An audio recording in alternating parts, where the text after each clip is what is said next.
आता आपण पाहणार आहोत प्रेमाचा उत्साह या कथेचा 46वा भाग. तर गुरुस्पर्श या आपल्या चॅनलवर नवीन असाल तर आपल्या चॅनलला नक्की सबस्क्राईब करा. तुम्ही सबस्क्राईब केल्यामुळे मला व्हिडिओ बनवायला अजून प्रोत्साहन मिळेल. त्यासाठी आपल्या चॅनलला नक्की सबस्क्राईब करा. भाग 46वा. संजय आणि धैर्यशील दोघेही पायऱ्या उतरून खाली आले. संजय हॉलमध्ये बसले तर धैर्यशील सरळ सरळ चालत दरवाजातून बाहेर पडला. बाहेर येताच त्याने रॉकी जॅक आणि रोहनला बोलावून घेतलं. तुम्हाला माहीत आहे ना काय करायचं? जेव्हा कोणीही आपली माहिती काढण्याचा प्रयत्न करत असेल तर धैर्यशीलने त्या तिघांकडे कठोर नजरेने पाहत विचारलं. येस बॉस, तुम्ही जेवढी माहिती समोरच्याला सांगायची किंवा दाखवायची असेल तेवढीच आधी अर्धी खरी अर्धी खोटी, जॅक म्हणाला. गुड. त्या लोकांची ही माहिती काढा. कोणी सांगितलं आहे आपल्यावर नजर ठेवायला? बारीक गोष्ट ही सुटता कामा नये. सुरक्षा आणखीन कडक करा. दिवाळी होऊ द्या मग मी पण उतरतो मैदानात. कोणाची हिंमत झाली ते चरनोबत परिवारावर नजर ठेवायची. एक एक शब्दावर जोर देत धैर्यशील म्हणाला. हो बॉस, ते तिघेही म्हणाले. बोलून झाल्यावर तो आत आला. शिवांगी मला कॉफी दे, धैर्यशीलने आवाज देत म्हणाला. अरे आत्ताच जेवण झालं ना, लगेच काय कॉफी घेतो? आत्या म्हणाल्या. आत्या, जेवण करून झालं 1 तास. मला आता कॉफी प्यावी वाटली. 3 वाजता कुणी कॉफी पितं का? असं अवेळी असं तुझं? माई म्हणाल्या. अगं माई, कधीतरी चालत, धैर्यशीलने म्हटले. बरं ठीक आहे, माई म्हणाल्या. शिवांगीने 5 मिनिटात कॉफी घेऊन आली. त्याच्यासमोर कॉफी मग धरला. तसेच त्याने तिच्या हातातून कॉफीचा मग घेतला. हाताचा ओझरता स्पर्श झाला. पुन्हा कॉफीचा एक घोट घेताच त्याला जरा फ्रेश वाटलं. छान झाली कॉफी, तिच्याकडे पाहत त्याने म्हटले. थँक्यू, तिनेही त्याला गोड स्माईल देत म्हणाली. संध्याकाळी दिवे लावले. पुन्हा एकदा फटाक्याची आतिषबाजी झाली. माई, जेवायला बाहेर जायचं का? धैर्यशीलने विचारलं. नको, सणासुदीचं कुठे बाहेर जेवायला जायचं? कधीतरी ठरवू. सण असला की कसे घरातले जेवण छान. आज छोले, रस्सा भाजी, चपाती आणि गुलाबजाम, जिरा राईस केला आहे. कधी आणलेत? भुवया उंचावत विचारलं. मगाशी त्या जॅकला सांगितलं होतं, माईने देवराज म्हटले. छान, मस्तच, धैर्यशीलने म्हटले. आज बेत आधीच ठरला होता हो ना? धैर्यशील बारीक डोळे करून माईकडे पाहत म्हणाला. हो. अरे शिवांगीला आवडतात ना छोलेची भाजी, गुलाबजाम, तर आज तिच्या आवडीचा मेनू केला. तुला चालेल ना? माईंनी विचारलं. आता बायकोच्या आवडीचं बनवलं आहे तर चालेल मला. आजपासून माझी ही छोलेची भाजी फेवरेट. आठवड्यातून एकदा तर व्हायला हवी, हो ना बायको? शिवांगी मनातच डोक्याला हात मारत जेव्हा बघावं तेव्हा त्यांच्यातला रोमिओ जागा होता. ओ आत्या, बघितलं का? बाई वहिनीच्या प्रेमात पुरता घायाळ झाला आहे. ज्याला छोलेची भाजी इतकी आवडत नाही तो आज चक्क म्हणतोय की आठवड्यातून एकदा ही भाजी बनवायला हवी. क्या बात है भाभी, काय जादू केली हा? श्रद्धा शिवांगीला चिडवत म्हणाली. ओय, कशाला चिडवते माझ्या बायकोला? बघ तिचे गाल बघ, चेरीसारखे लाल झाले आहेत. धैर्यशील ही श्रद्धाची साथ देत शिवांगीला चिडवत होता. पुरे, आता किती चिडवता रे माझ्या लेकीला? संजय त्या दोघांनाही दरडावून म्हणाले. तशी शिवांगीही त्या दोघांना जीभ दाखवली आणि हळूच हसू लागली. सगळे त्यांची मज्जामस्ती पाहून हसले. रॉय विल्ला. एक गाडी विल्लामधून आत आली.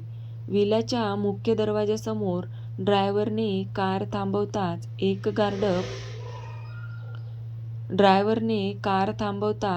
गार्ड पुढे आला आणि त्याने डोअर ओपन केला. डोअर ओपन करताच एक व्यक्ती त्यातून बाहेर पडला.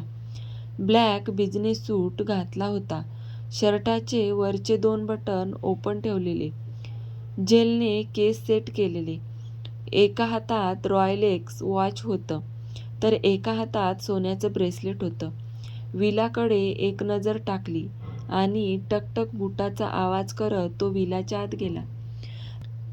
आत येताच त्याने त्याच्या डॅडला मिठी मारली. "कसे आहात डॅड? आय मिस यू" तो म्हणाला. "मिस यू टू बेटा." अनुपमने पाठीवरून मायेने हात फिरवला.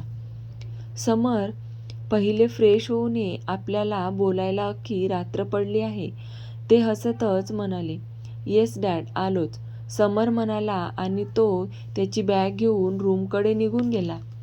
अनुपमने त्याच्या मित्रांना कॉल करून विलावर बोलावून घेतलं, त्याच्या मुलाची ओळख करून द्यायला.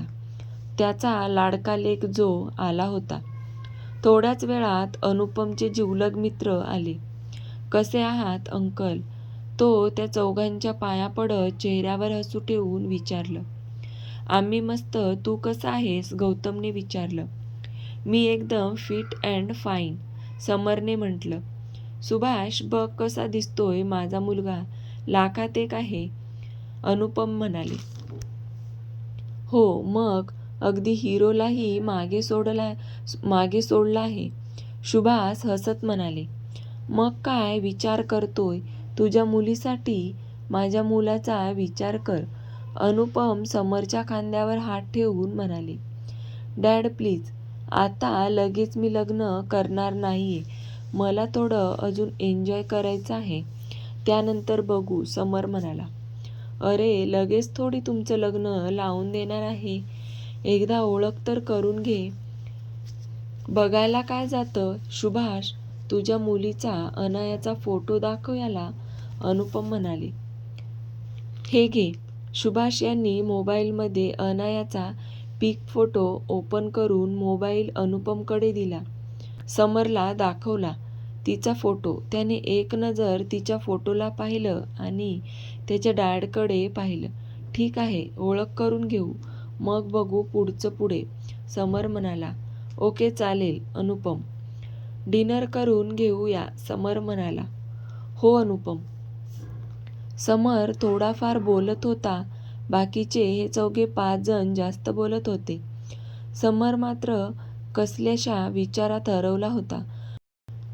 राहून राहून काही गोष्टी त्याला अजूनही डोळ्यासमोर येत होत्या. "हॅलो, हां बोल. काय खबर आहे?" धैर्यशीलने कॉल रिसीव्ह करत डायरेक्ट प्रश्न विचारला. तसा समोरील व्यक्ती त्याला सांगू लागली. "ओके ओके, गुड जॉब देव. अजून काही कळलं तर सांग. कुणालाही कळणार नाही असं काम कर. आपल्या माणसांना ही तशी खबरदारी घ्यायला सांग. प्रत्येकाच्या घरावर नजर असू दे." धैर्यशील एकावर एक सूचना देत होता आणि काळजी घ्या म्हणून सांगतही होता. "वेलकम टू हेल्प समर रॉय नाही. तुझं आयुष्य हेल केलं तर धैर्यशील सरनोबत नाही. काही जुने हिशोब चुकते करायचे बाकी आहेत." तिथे त्याच्या फोटोला क्रॉस करत म्हणाला. त्याचे डोळे लाल झाले होते. हाताच्या नसा रागाने टम्म फुगल्या होत्या. "तुझ्याबरोबर हे तिघेही होते ना? तुम्ही तिघांनाही एकत्र नरकात पाठवेन." आज तो पुन्हा त्याच्या त्या सिक्रेट रूममध्ये आला होता. तिथे एका मुलाचे आणि त्याचे फोटो होते, ज्यात त्याच्या कॉलेजमधले फ्रेंड्स बरोबरचे खूप फोटो होते. ग्रुप फोटोही होते. "दक्ष, मिस यू. तू जिथे कुठे असशील तिथे सुखी राहा. जे काही झालं ते विसरता नाही येणार आणि विसरूही देणार नाही. पुन्हा तुला पाहताही येणार नाही. तू असं हार मानून स्वतःचा जीव का दिलास?" दक्षच्या फोटोवर धैर्यशीलने हात फिरवला. त्याचे डोळे अश्रूंनी भरून आले. "साल्या, तू तर खोटं बोलला. खोटं वचन दिलंस. कायम सोबत असू म्हणालास आणि तूच तेच वचन तोडलं. जिगरी यार बोलत होतास ना तू. मग का केलंस असं दक्ष? थोडा तरी विश्वास ठेवायचा होता ना तुझ्या जिगरी यारवर. तुझ्यासाठी काही पण एखाद्याचा जीव घ्यायलाही मागे पुढे पाहिलं नसताना धैर्याने त्या ग्रुप फोटोत रावी, तो दक्ष आणि अजून 2-3 जण होते. खूप खुश दिसत होते. काही फोटोमध्ये तर एकमेकांची टिंगल करताना दिसत होते. नजर लागावी असाच त्यांचा ग्रुप होता. खरंच नजर लागली आपल्या ग्रुपला. दक्षच्या फोटोवरून त्याने हात फिरवला. तिथेच भिंतीवर एक मोठा फोटो होता. त्याने त्या फोटोकडे पाहिलं आणि गालातल्या गालात हसला. आपसुकच त्याचा हात गालावर गेला. मॉलमध्ये पहिल्या भेटीतच तू मारलेली ती कानाखाली जाळ आणि धूर निघाला होता. कानातून जमदग्नी अवतार आवडला होता. मला खूप राग आला होता तू जेव्हा मला मारलं. पण चूक ही माझी होती ना. चुकून धक्का लागला होता तरीही धक्का लागला होता. धैर्यशील त्याची पहिली भेट आठवली. शिवांगी तिच्या रूममध्ये फेऱ्या मारत होती. हे अचानक कुठे गायब झाले? किती वेळ झाला? जाऊ दे, मी पुस्तक वाचत बसते, स्वतःशी बोलली आणि बुक सेल्फ कडे गेली. तिने बुक सेल्फमधून एक बुक काढलं. ती ते घेऊन बेडवर येऊन बसली. 15 मिनिटे झाले असतील तिने पुस्तक वाचायला घेऊन की धैर्यशील हळूच रूममध्ये आला. त्यालाही पुस्तक वाचण्यात गुंग दिसली. आवाज न करता तो सरळ बेडवर येऊन तिच्या बाजूला बसला. ती इतकी गुंग होती की पुस्तक वाचण्यात तिला समजलंच नाही की धैर्यशील तिच्या बाजूला येऊन बसलेला. कोणती स्टोरी वाचत आहे? त्याने विचारलं. तशी त्याच्या अचानक विचारण्याने दचकली. ओ, कधी आलात तुम्ही? मला कसं समजलं नाही? घाबरले ना मी. ती त्याच्याकडे दचकून पाहू लागली. रिलॅक्स शिव, माझ्याशिवाय दुसरं कोणी येणार नाही यावेळी.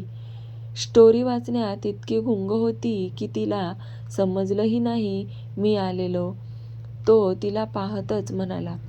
कुठे होता तुम्ही? शिवांगीने बाकीचे बोलणे इग्नोर केलं आणि इतका वेळ कुठे होता ते विचारलं.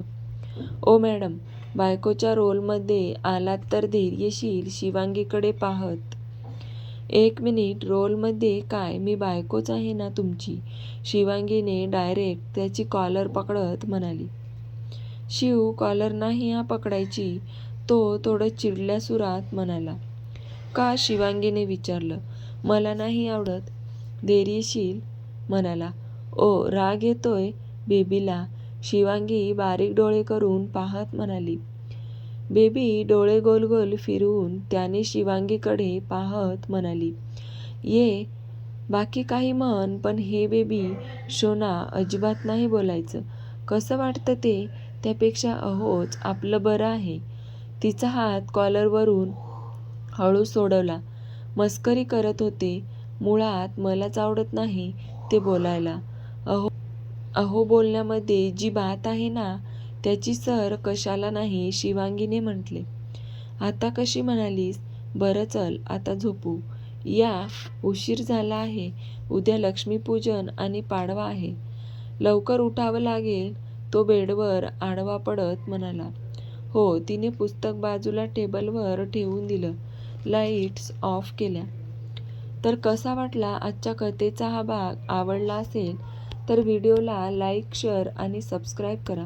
तुम्ही सबस्क्राईब केल्यामुळे मला अजून नवीन आणि छान छान व्हिडिओ बनवायला प्रोत्साहन मिळेल. त्यासाठी व्हिडिओला सबस्क्राईब नक्की करा. पुढचा भाग आपण लवकरच पाहणार आहोत. धन्यवाद.